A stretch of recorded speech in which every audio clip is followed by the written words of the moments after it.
Hello all, my name is Krish Goswami, and today I'll be presenting on Mr. Ansel Adams, one of the most iconic photographers of the 20th century. My presentation is titled Ansel Adams, Master of Landscape Photography. Adams was an American photographer and environmentalist celebrated for his amazing black and white landscapes, majestically capturing the beauty of the American West. Born in 1902, he developed an early and lifelong love for the outdoors, which was driven by his life's work. The photographs of Adams are renowned for their sharp detail, the total contrast, and the exact control of the exposure used by what is called the zone system. It is a process that involves being able to hold detail in both highlights and shadows, giving full exposure and contrast control, and is particularly powerful in landscape photography, where dynamic range can be often difficult to capture.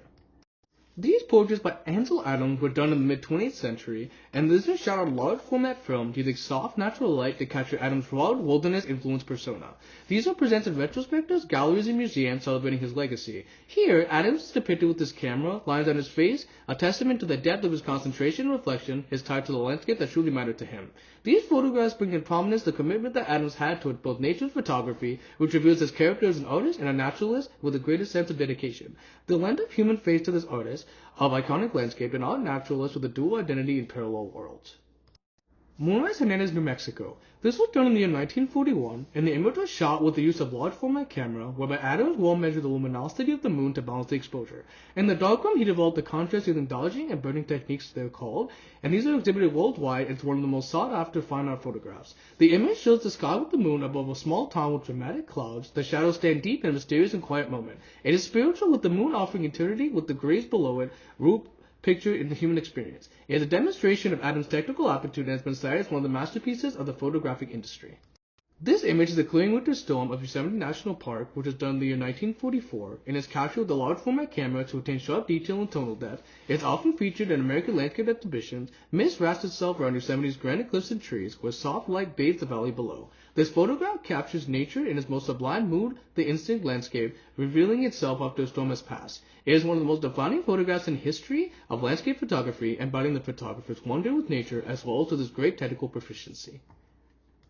Ma Williamson's Sierra Nevada from Manizar, which was done in the year 1944.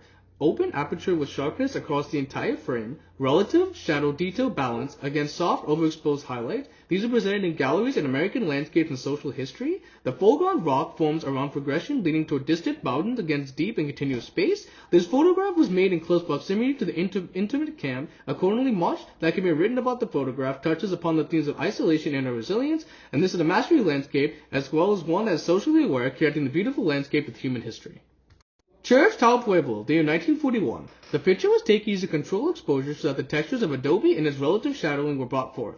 The picture was publicly represented during exhibitions of the American Southwest. Framing in the entryway of the Mission Church captures adobe texture and cross symbolism. It expresses cultural and spiritual penetration. It reflects Adams' respect toward indigenous culture. This photograph, which transcends the genre of landscape photography into an important cultural landmark and architectural study.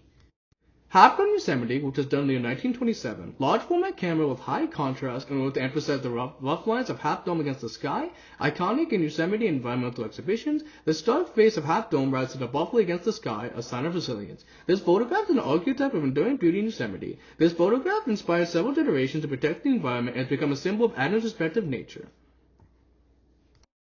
This image is the Teton of the Snake River, Grand Teton National Park, which was done in the year 1942. It takes on large format film for maximum resolution, and this is one of Adams' most popular images across galleries and environmental presentations. The Snake River winds its way toward the Teton Range in a sweeping, curving landscape, and the work embodies the raw beauties of the American West. This gives great significance as a powerful symbol of the American landscape and environmental ethos of Adams.